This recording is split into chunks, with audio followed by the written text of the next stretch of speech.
Good morning. Last week, two young people on the diplomatic staff at Israel's embassy in Washington, D.C., Yaron Lishinsky and Sarah Lynn Milgram, were murdered on the street as they were leaving the Capital Jewish Museum. They were a couple. Yaron was planning to propose this week in Jerusalem. They were gunned down in cold blood by a terrorist screaming, "Free Palestine." This was an act of anti-Semitic terrorism. However, the gunman was the last link in a much longer chain, one that stretches from hate-filled protests on social media, lies, and to the halls of the United Nations.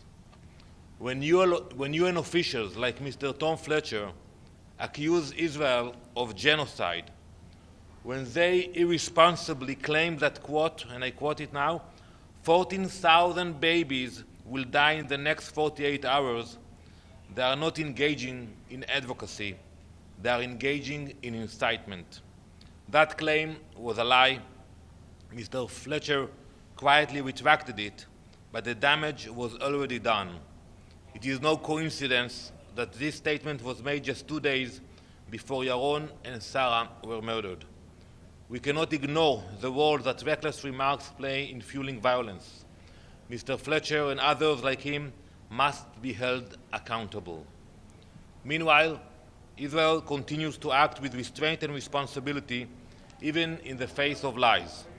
We are facilitating humanitarian aid into Gaza through two mechanisms: the existing track crossings and a new system created in coordination with the US and international partners.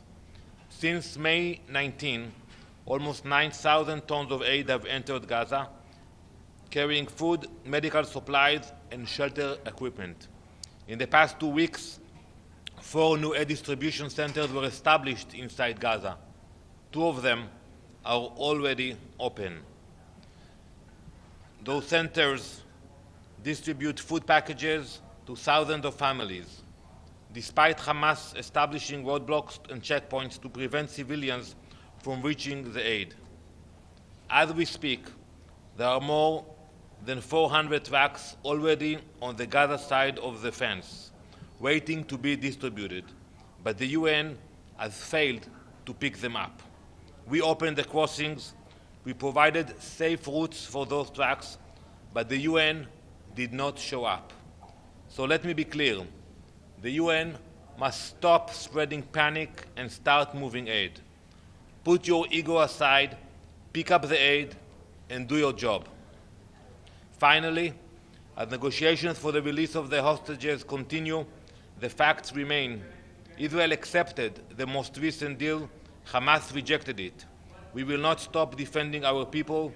We will not abandon our hostages who have been held for 600 days now. We will not apologize for fighting back against terror. Thank you. Ambassador, hi, thank you very much. Yvonne Moriarty, News. Israel's losing support amongst European allies. Your own former Prime Minister has accused Israel of carrying out war crimes. There are hostage families protesting on the streets of Tel Aviv. Are you feeling the pressure now to stop bombing the people of Gaza? Well, we are not bombing the people of Gaza. We are fighting a terrorist organization. And as I said very clearly, we have 2 goals in this war. We haven't finished the job. We will not finish the war leaving behind 58 people. There are families waiting for them, and we are committed to finish this war by making sure the hostages are back and Hamas is out of the game. Ambassador Sidhwa with China Central Television. My question is on West Bank. You said many times here that Israel is the state of democracy and rule of law, and this is what exactly happened with our Chinese colleague in West Bank last weekend during what many people call Jerusalem Day. His equipment has been damaged and he has been verbally discriminatively abused. Can you explain a little bit what kind of rule of law is this, especially the law enforcement, when they saw those kind of things, they left? So I cannot relate to what you are showing me, but I would appreciate if you send me the information, and we were going to look into this incident. But we are a democracy, and we are proud of it. But should the police protect journalists there? So there is freedom for journalists in Israel, and we have seen It's all over the years. If there was an incident, we will look into that. Mr. Ambassador, Mary with the Associated Press. Can you talk about what happened yesterday at the Gaza humanitarian aid site? The UN says 47 were wounded, apparently by Israeli fire. Gaza Health Ministry says 48 wounded, 1 killed. What happened yesterday? So first, let me make it clear. We don't run those centers. We provide security for the surrounding area. As for yesterday, it was the first day. There were a few riots. It took the American teams some time to take control of the situation, but I can say it out loud, we didn't shoot anyone over there. There were reports about helicopters shooting people and those kind of things. It didn't happen. Not even warning shots? No, not by us. Not by us. Ambassador Kristen Salumi from Al Jazeera in English. One of the speakers we're expecting to hear from at the meeting today is an American surgeon who's been in Gaza and has written and spoken publicly about his experience there, saying that he witnessed children deliberately targeted and shot, often in the head, during the ceasefire even. How would you respond to the allegations that he's raised that Israeli soldiers have been taking the lives deliberately of children there? So I will listen to his words. I think it's important to bring briefers from both sides. We have asked that there will be briefer that will speak about our suffering. Unfortunately, it will not happen today. I hope it will be more balanced in the future meetings. But I agree with you. There is suffering in Gaza, but the blame is on the shoulders of Hamas. Hamas that started the war, and Hamas that is not willing to lay down their weapons and release the hostages. So there will continue to be suffering until Hamas will understand that they will not stay in Gaza. Yes, please. Now that the Gaza humanitarian foundation is up and running, is Israel planning to still allow the UN to deliver aid into Gaza, or will you make them parliamentary? So at this stage, we have both tracks. I call it the old one, which is the tracks, and the UN should move faster and be more helpful on this issue. They complain a lot, and they should be more cooperative. And at the same time, there is I would call it the US centers. But I think the problem is that some people look at it as a competition, and I think it shouldn't be the case. I think the UN should put their ego aside and cooperate with the new mechanism as well. And then can I just clarify your remarks on Tom Fletcher? Are you blaming him for the deaths of the 2 embassy staff in DC? So I think he is responsible for inflaming the situation, and I will elaborate on that. First, he came to the Security Council and used the term genocide. That was irresponsible. That was not his role, no legal claim for that. Then he continued and blamed us for killing 14,000 Palestinian babies, which was a lie. It didn't happen. And only 2 days ago, he put out another provocation saying that there are 10,000 trucks waiting to enter Gaza. That's another provocation. If you line up 10,000 trucks from the border with Gaza, it will actually be a line until the border with Lebanon. From where he's bringing those numbers? He should be more responsible when he puts out those statements. Thank you very much.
The 9,923rd meeting of the Security Council is called to order.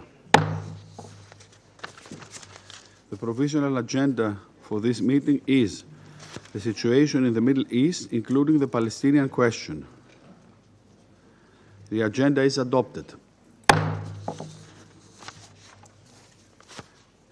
In accordance with Rule 37 of the Council's Provisional Rules of Procedure, I invite the representative of Israel and the United Arab Emirates to participate in this meeting. It is so decided.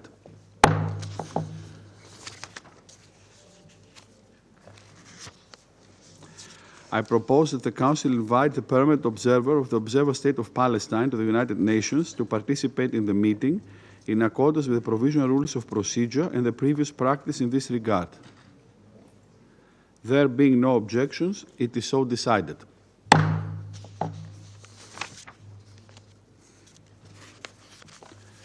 In accordance with Rule 39 of the Council's Provisional Rules of Procedure, I invite the following briefers to participate in this meeting. Mrs. Sigrid Kaag, United Nations Special Coordinator for the Middle East Peace Process at Interim, and Dr. Feroze Sidhwa. It is so decided.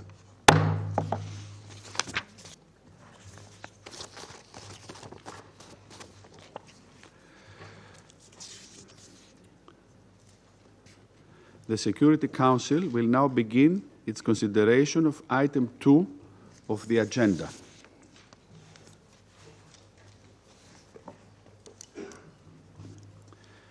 And I now give the floor to Ms. Sigrid Kaag. Thank you, Mr. President. Members of the Security Council, the Middle East region is undergoing a seismic transformation, marked by volatility, but also by opportunity if seized and supported. Its people demand a future of justice, dignity, rights, and peace. There can, however, be no sustainable peace in the Middle East without a solution to the Israeli-Palestinian conflict. There are no shortcuts. The region's future will remain bound to its unresolved past unless bold political will and decisions break the cycle. The two-state solution is on life support. Reviving it requires collective action. Peace cannot be a transaction or a partial, temporary arrangement. It needs to be built on international consensus, legitimacy, moving it from managing the conflict to ending it. Mr. President, Israel has the right to live in peace and security. This was undeniably shaken by the horrific terror attacks and the taking of hostages on the 7th of October by Hamas and other Palestinian armed groups. The suffering of the hostages and their families is immense and profound, affecting the entire country. The release of Eden Alexander on May 12th was a welcome but too brief moment of relief.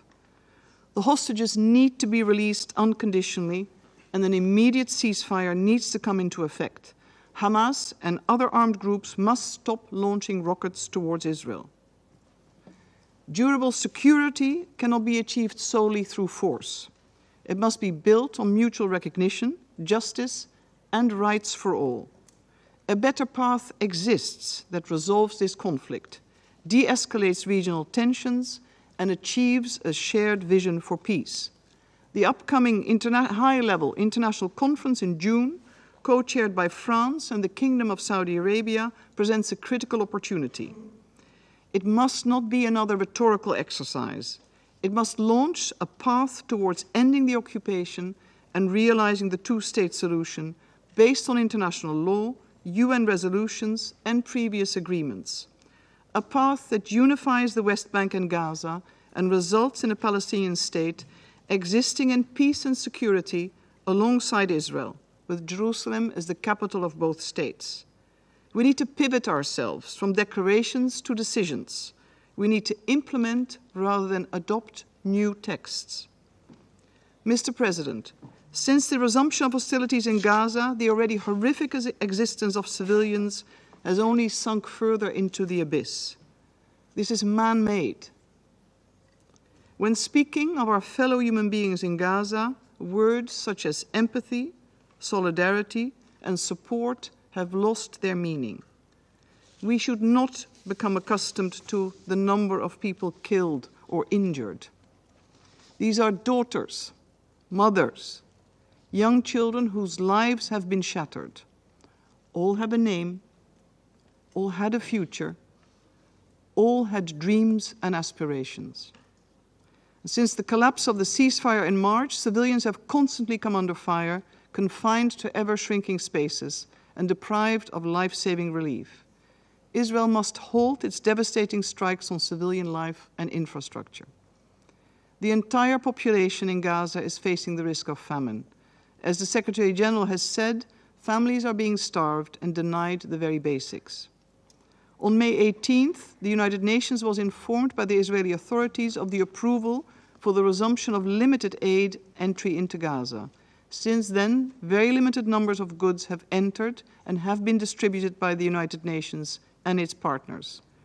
But this is comparable to a lifeboat after the ship has sunk. The United Nations, including UNRWA, will continue to provide humanitarian assistance based on the principles of impartiality and neutrality. We have a plan in line with international humanitarian law and Security Council Resolution 2720. We remain committed to engage with all parties to implement this. We cannot, as has been stated often, participate in any mechanism that violates humanitarian principles. And allow me to reiterate that aid cannot be negotiable, and there can be no question of forced displacement. Civilians in Gaza have lost hope, Mr. President. Instead of saying goodbye, see you tomorrow, Palestinians now say, see you in heaven. Death is their companion. It's not life, it is not hope. Palestinians in Gaza deserve more than survival. They deserve a viable and vibrant future. Ultimately, any sustainable solution for Gaza is political. Agreements and work on post-war arrangements for security and governance should not wait any longer. This includes support for a reformed, revitalized and empowered Palestinian government to govern Gaza and West Bank. And Israel's legitimate security concerns must be met. The region has a vital role to play, with active engagement by the international community. Mr. President, while Gaza rightly captures the world's attention, the West Bank is on a dangerous trajectory. Developments are best described as accelerating de facto annexation through settlement expansion, land seizures, and settler violence. And if not reversed, this will make the two-state solution physically impossible. Israeli security operations in the northern West Bank, particularly in refugee camps, and ensuing armed exchanges have resulted in many Palestinians killed, including children, thousands displaced, and many without home. Attacks by Palestinian militants have also continued, resulting in Israeli civilian casualties, including the death of a pregnant woman. Violence against civilians from any side is never justified. Mr. President, when talking about the occupied Palestinian territory, it is time for the Palestinian leadership to overcome internal divisions and focus on effective and inclusive governance. The Palestinian Authority embodies decades of investment in state building by this very same international community. And the international community needs to continue to support and protect Palestinian institutions. But reforms must continue to ensure the Palestinian Authority's viability, legitimacy towards its own population, and its ability to resume its responsibilities in the Gaza Strip. The Palestinian Authority needs to rise to this historic challenge. However, the absence of a political process to end the conflict, coupled with stalled reforms and Israeli economic, administrative, and security measures, significantly hamper real-time progress. Mr. President, in closing, I would like to reinforce the following points. 1. Humanitarian aid and assistance urgently need to reach all civilians across Gaza in accordance with international humanitarian law. The UN's position and plan are well known. 2. The people of Gaza cannot afford to wait for the resumption of essential services, livelihoods, and human dignity need to be restored. Early recovery needs to resume immediately. 3. Forced displacement of civilians must unequivocally be rejected and prevented as per international law. Palestinians should be supported to stay on their land. 4. Post-war Palestinian governance and appropriate security arrangements in Gaza are needed that address the needs and rights of Palestinians and legitimate security concerns of Israel. The territorial and political unity of Gaza and the West Bank must be preserved. Fragmentation undermines the prospects for peace and a viable two-state solution. And of course, 6, that can also be point number 1, I'd like to reiterate the unconditional release of hostages and the return of the remains to their families. They need to come home. International engagement and alignment are critical. In the spirit of, to some, a well-known sculpture by Palestinian artist Salman Mansour, 1996, called Palestine Disappearing. I invite you to look it up.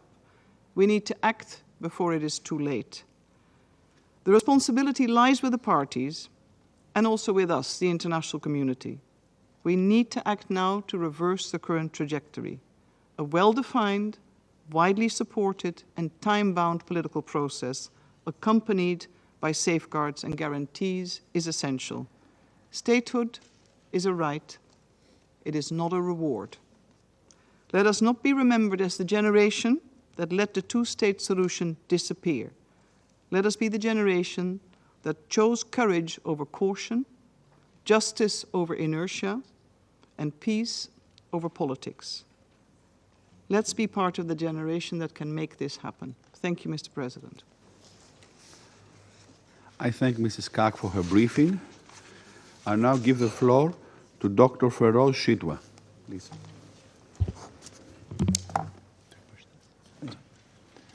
Thank you, Mr. President, members of the Council. My name is Dr. Feroze Sidhwa. I am an American trauma and critical care surgeon based in Stockton, California.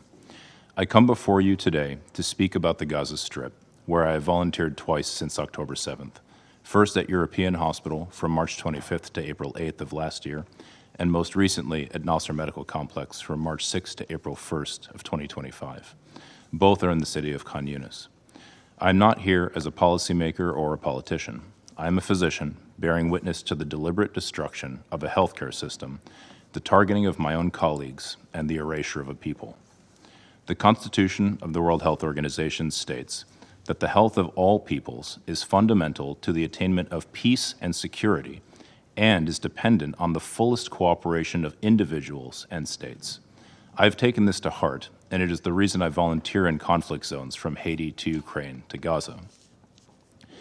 In Gaza, I operated in hospitals without sterility, electricity, or anesthetics. Surgeries took place on crowded and filthy floors. Children died not because their injuries were unsurvivable, but because we lacked blood, antibiotics, and the most basic supplies that are readily available in any large hospital anywhere else in the world. I did not see or treat a single combatant during my 5 weeks in Gaza. My patients were 6-year-olds with shrapnels in their heart and bullets in their brains, and pregnant women whose pelvises had been obliterated and their fetuses cut in two while still in the womb. Mothers sheltering in the hospital cooked bread on hot plates in the emergency department during mass casualty events, as we dealt with the rain of fire and death falling around us everywhere. Mr. President, the foundations of life in Gaza, family, health, and community, have been shattered. The medical system has not failed. It has been systematically dismantled through a sustained military campaign that has willfully violated international humanitarian law. Civilians are now dying not just from the constant airstrikes, but from acute malnutrition, sepsis, exposure, and despair. Between my 2 visits to Gaza, I witnessed a sharp decline in patients' health, driven not just by injury, but by worsening hunger and malnutrition that left their bodies weaker, their wounds slower to heal, and their survival far less certain.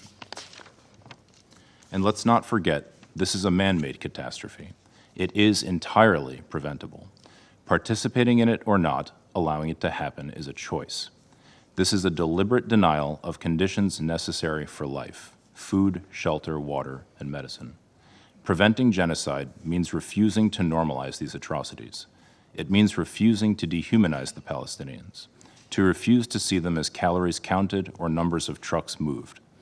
We see now that this way of thinking has brought about a human dignity crisis with an entire people on the edge of survival.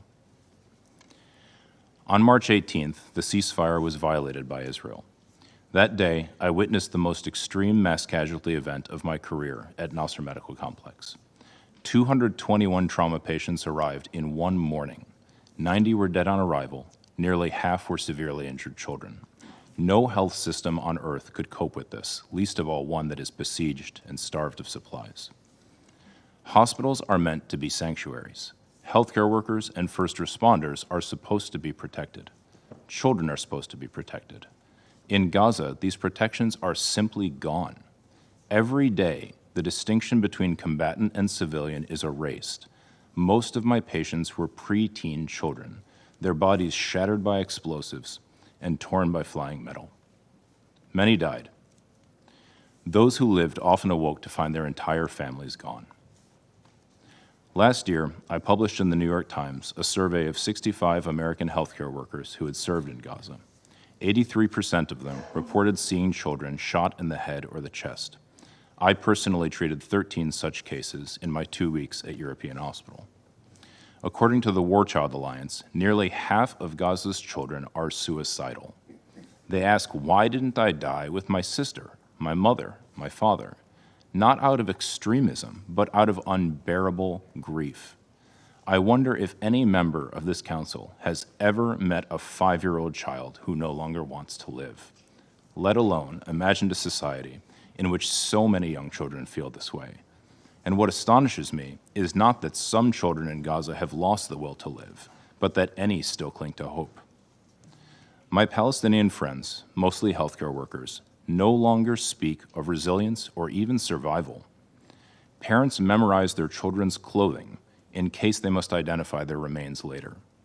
They pray for one piece of bread to give them before they sleep so that their children might die less hungry if they are killed at night. And meanwhile, my Israeli and American friends express horror at what is being done in their names. Many of us cannot understand how our governments continue to arm this senseless destruction, but you in this chamber have the power to stop it.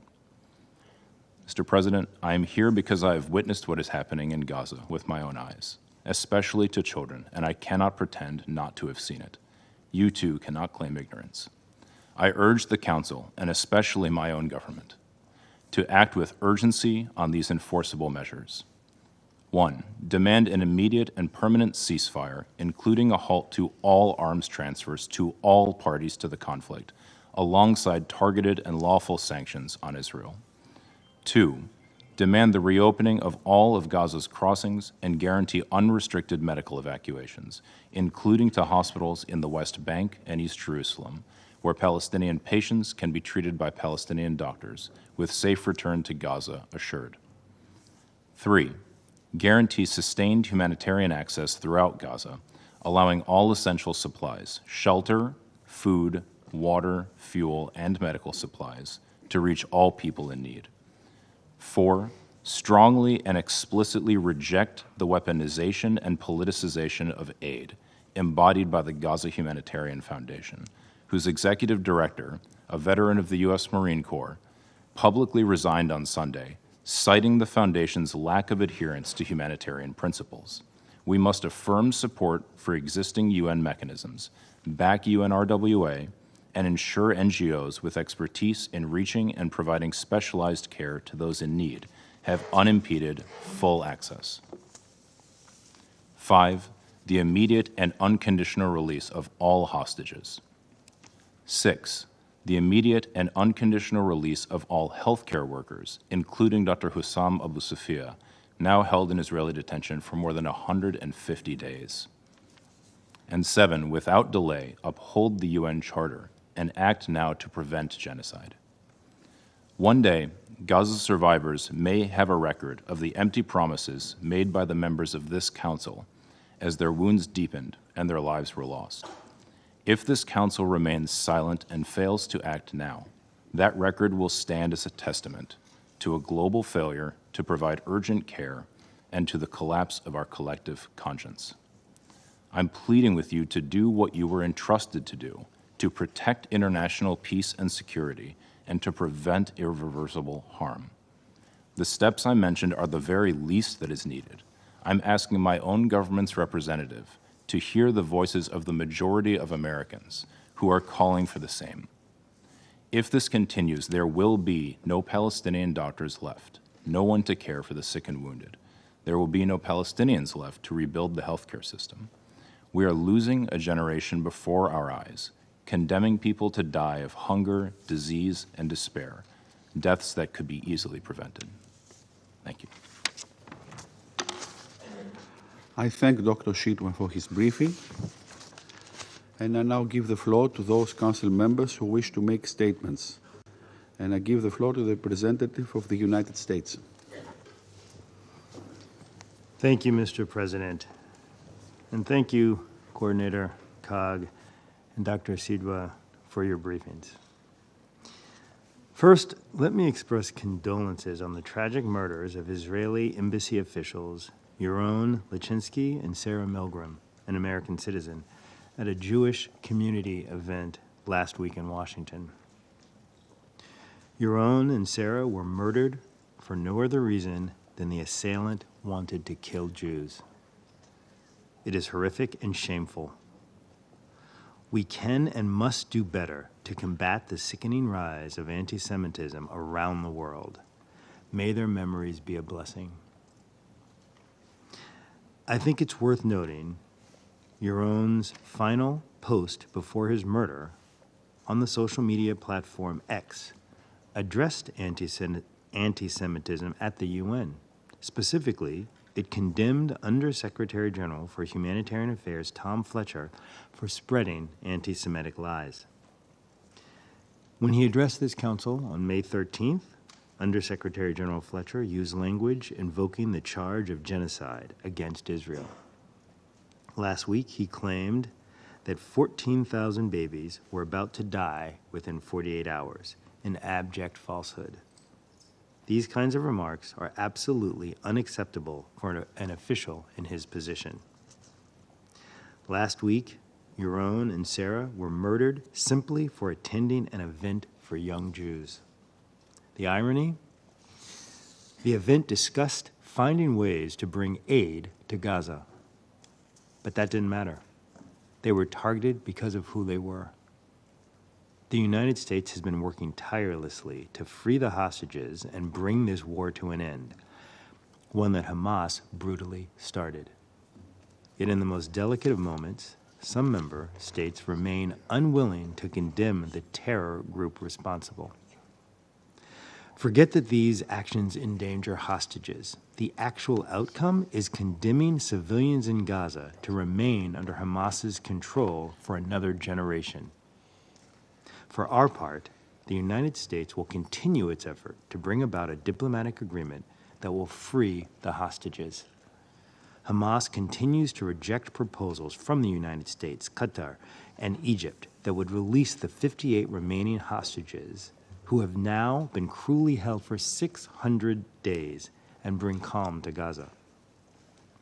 Every day, Hamas demonstrates its lack of regard for the Palestinians it claims to represent, all while it violently suppresses protests against its barbaric rule and diverts aid meant for civilians.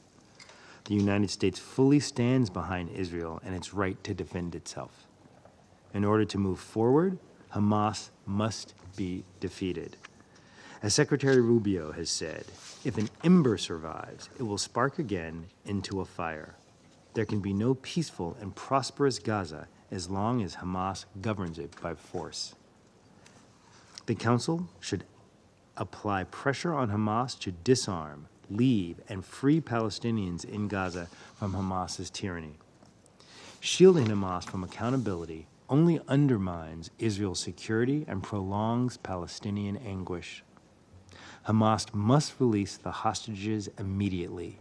including the bodies of the 4 murdered Americans it continues to hold: Itai Hen, Gadi Huggy, Judy Weinstein Huggy, and Omer Nutra. We will not rest until every hostage has been returned from Gaza.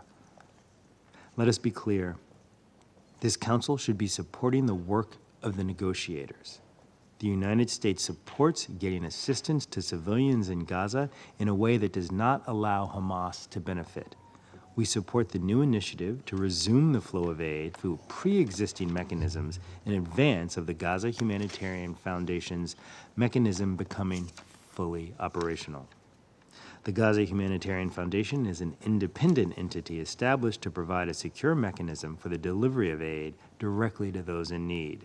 We call on the UN to work with the Gaza Humanitarian Foundation and Israel to reach agreements on how to operationalize this system in a way that works for all. One that provides the opportunity to deliver aid directly to civilians without diversion by Hamas and other terrorist and criminal groups. The United States will support a future for the people of Gaza that is free of Hamas and full of opportunity. As President Trump emphasized during his recent visit, before our eyes, a new generation of leaders is transcending the ancient conflicts and tired divisions of the past and forging a future where the Middle East is defined by commerce, not chaos, where it exports technology, not terrorism, and where people of different nations, religions, and creeds are building cities together. The United States will do its part to help forge this new reality alongside Israel and our Arab partners. But at the same time, the United States stands with Israel in unequivocally rejecting any effort to unilaterally recognize a Palestinian state or impose conditions on Israel which would be an unconscionable reward for the heinous Hamas attack on Israel that massacred and brutally kidnapped Israelis and Americans. Thank you, Mr. President. I thank the representative of the United States for his statement, and now I give the floor to the permanent representative of Algeria. Thank you, Mr. President.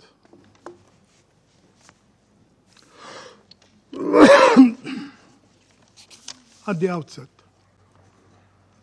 I would like to thank Ms. Sigrid Kaag and Dr. Feroze Sidhwa for their statements.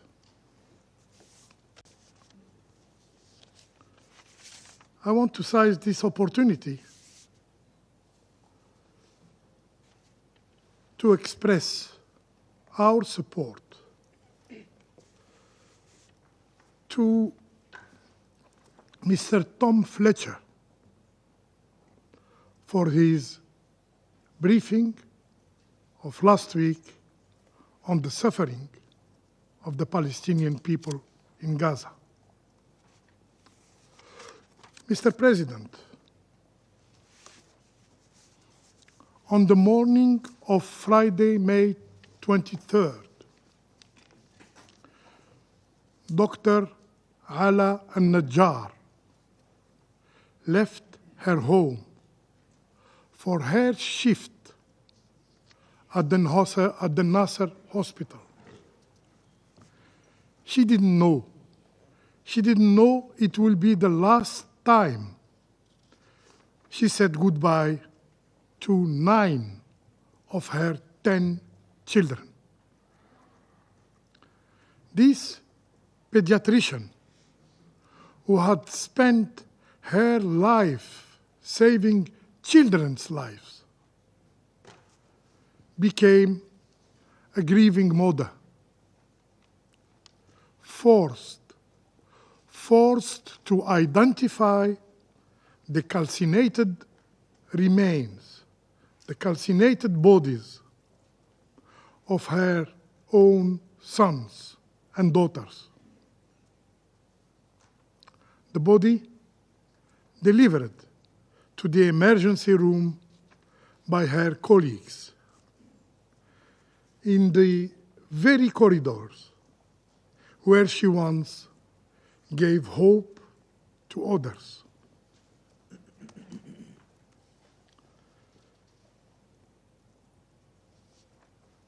Dr. Najjar's children had names. Yahya, Raqan,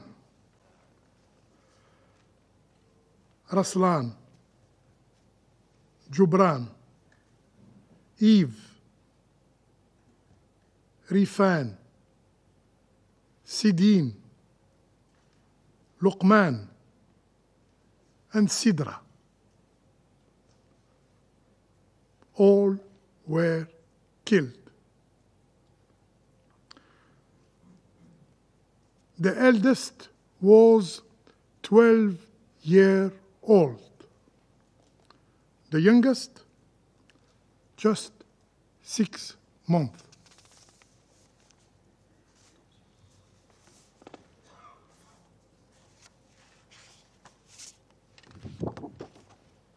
These are these children.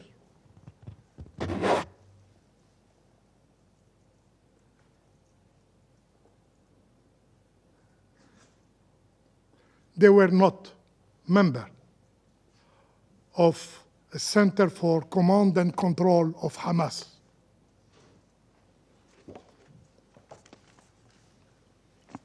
As Dr. Najjar buries her children, this is Dr. Najjar.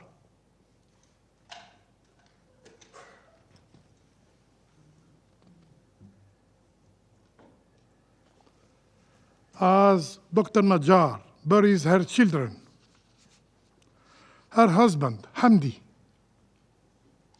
is still lying in deep coma. And her 10-year son, Adam, critically wounded,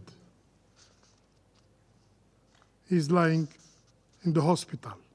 We hope he will be surviving.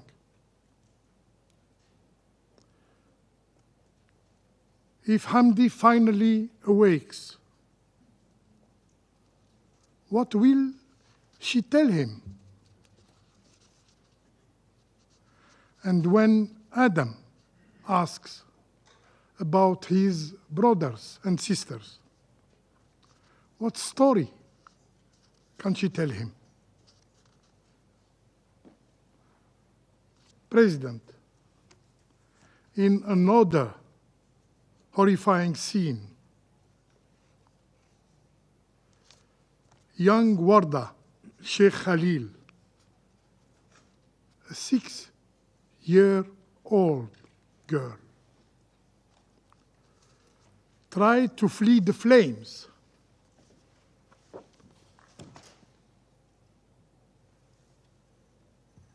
Tried to flee the flames.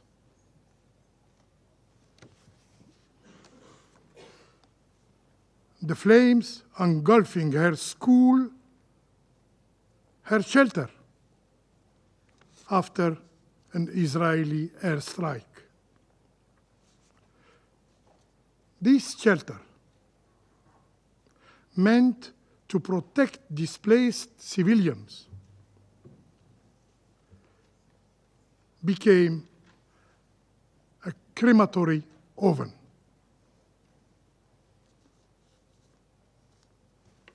Her mother and siblings were killed. Her father now clings to life. No one in Gaza is spared. Not doctors, not women, not children, and not the displaced. Not even hope itself. Mr. President, figures lost meaning. What is worth of saying 18,000 children dead? These are not only numbers. These are lives. These are dreams. These are voices, playtimes, lullabies. They were extinguished. They were the warmth of homes, the joy of classrooms. They were the pulse of neighborhood.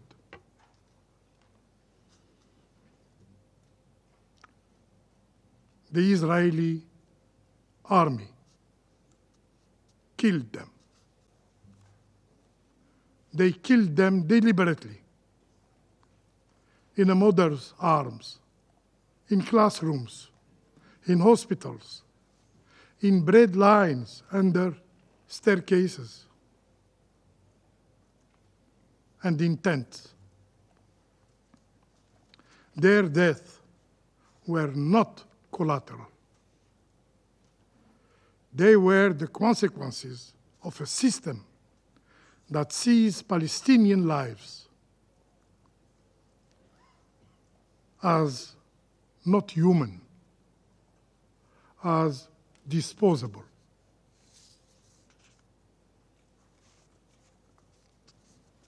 There is no fading echo. It is a scream, and these horrors must end.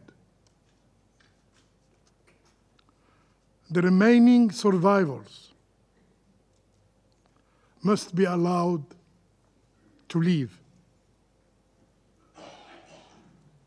The world must see these children,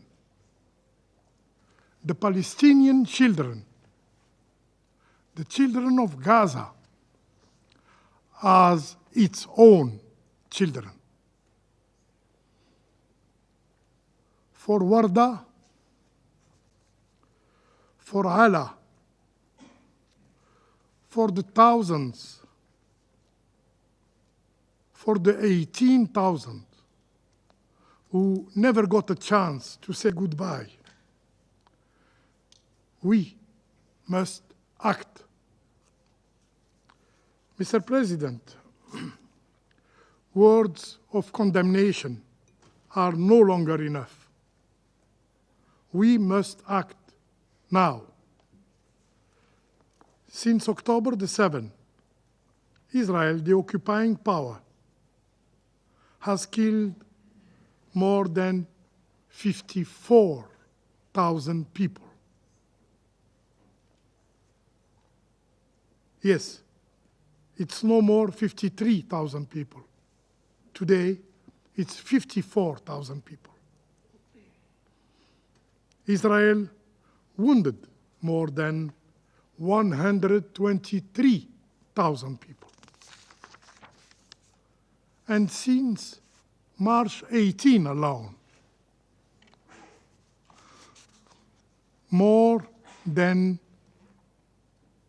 3,900 have been killed and over 11,000 wounded.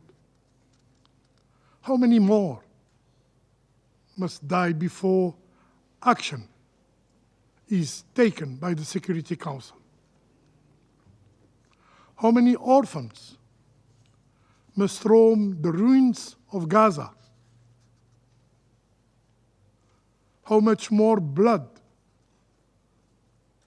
must be spilled before this Council acknowledges that enough is enough?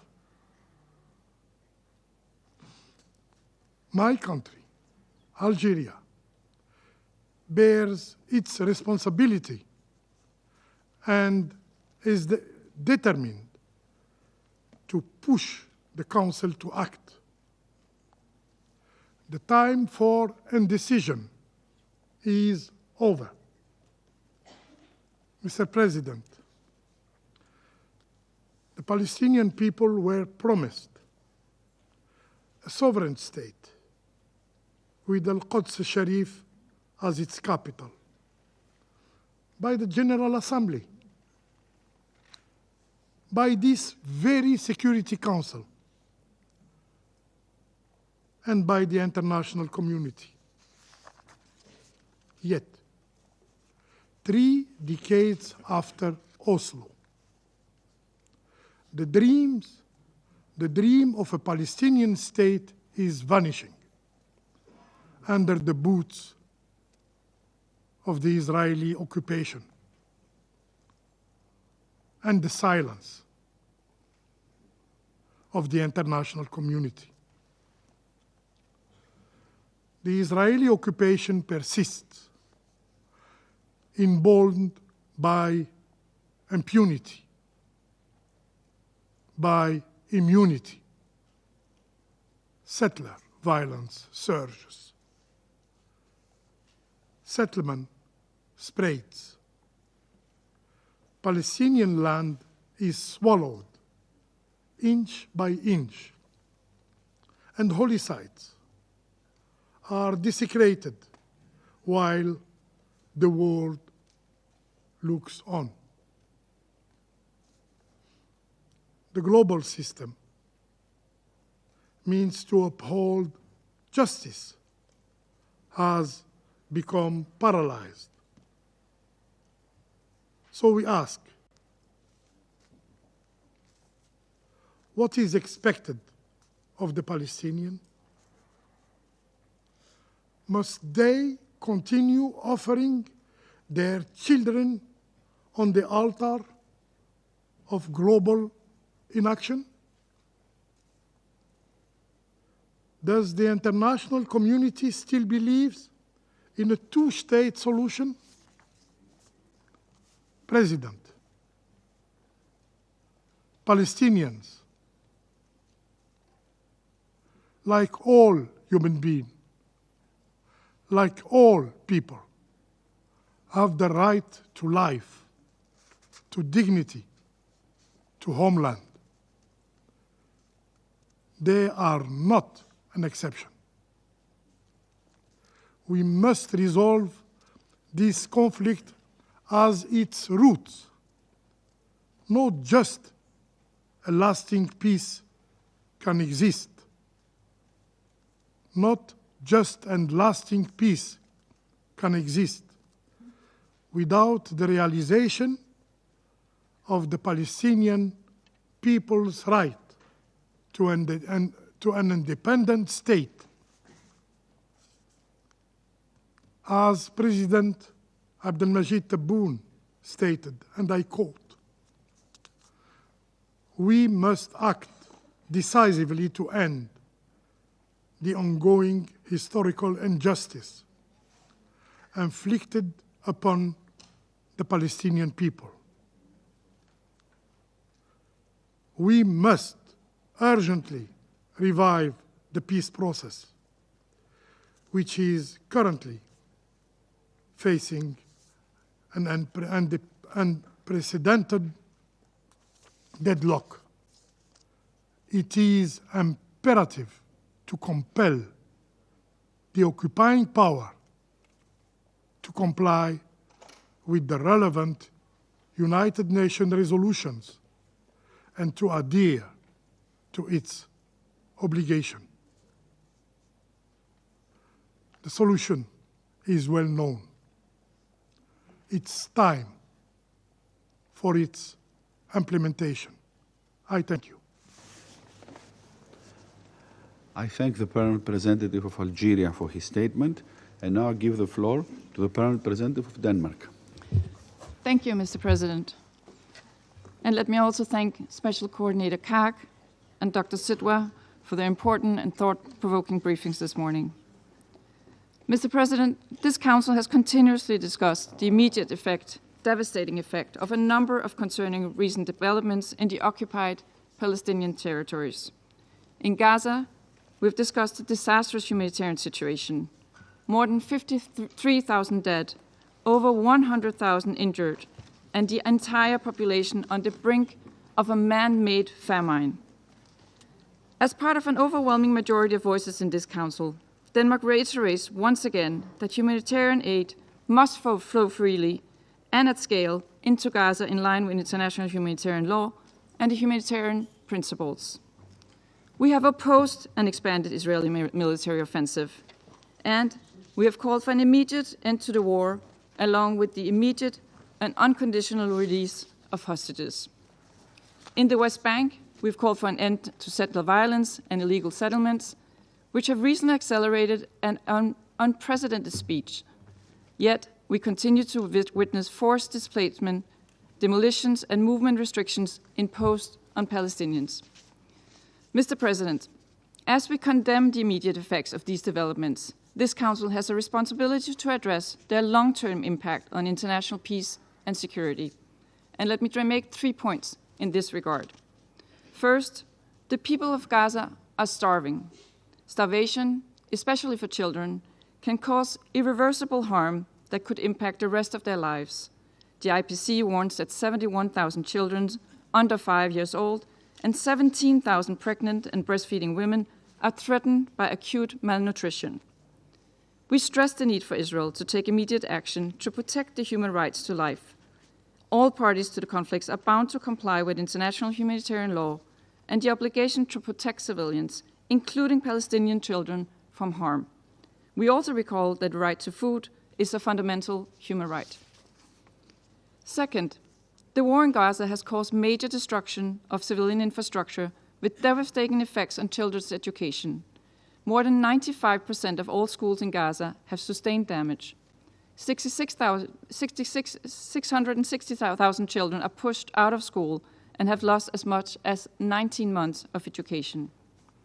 In occupied East Jerusalem, another 800 students were forced out of their classrooms earlier this month after Israeli forces forced the closure of 6 UNRWA schools.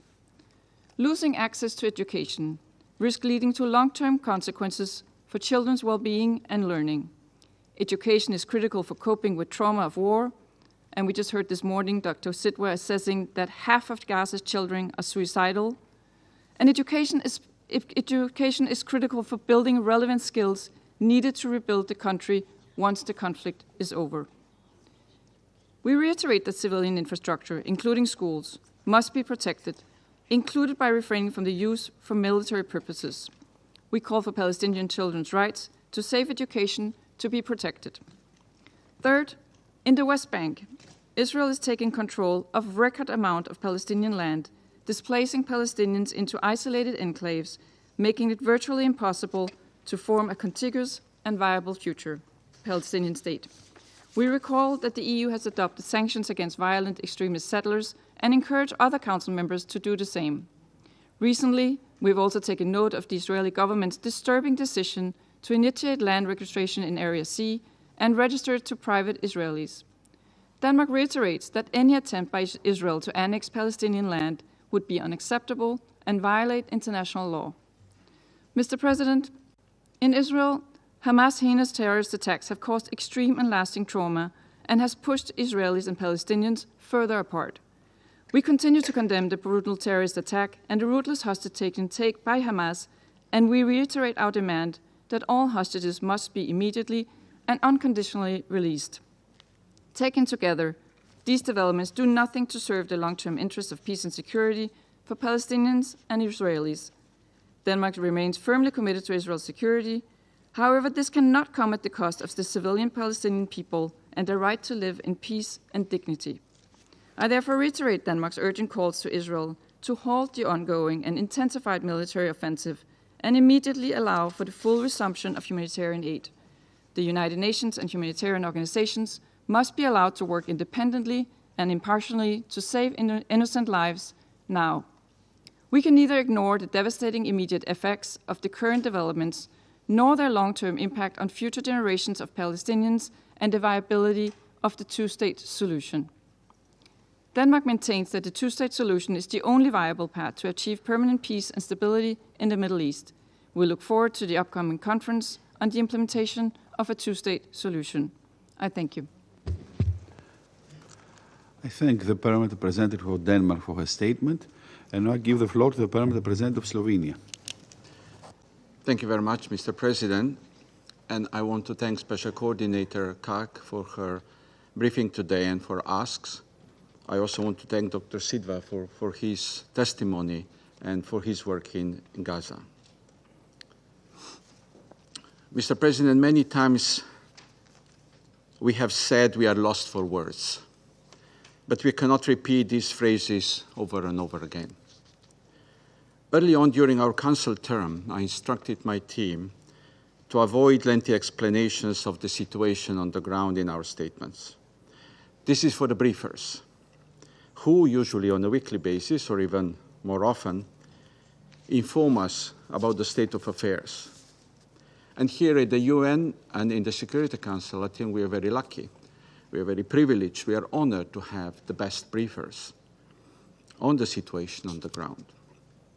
From Special Coordinator Kaag to Undersecretary General Fletcher to civil society briefers like Dr. Sidhwa today.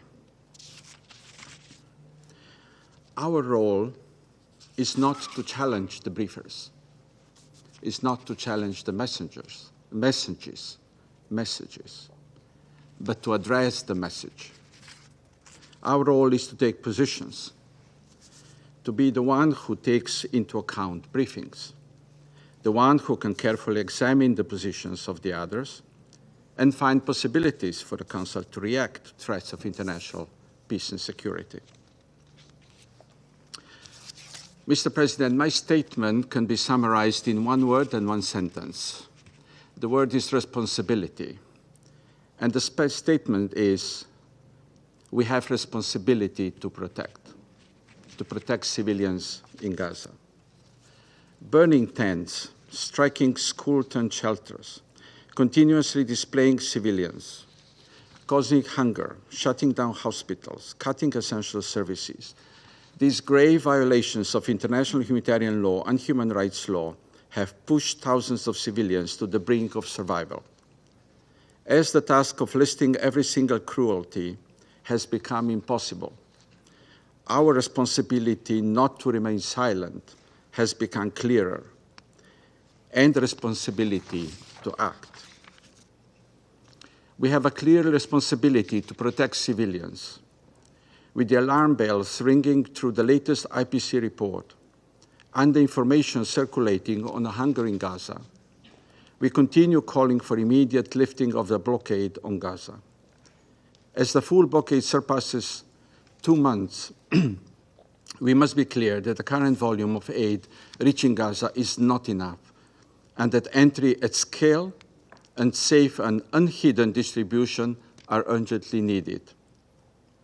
Crossings need to be open. All possible corridors used and facilitation must be granted.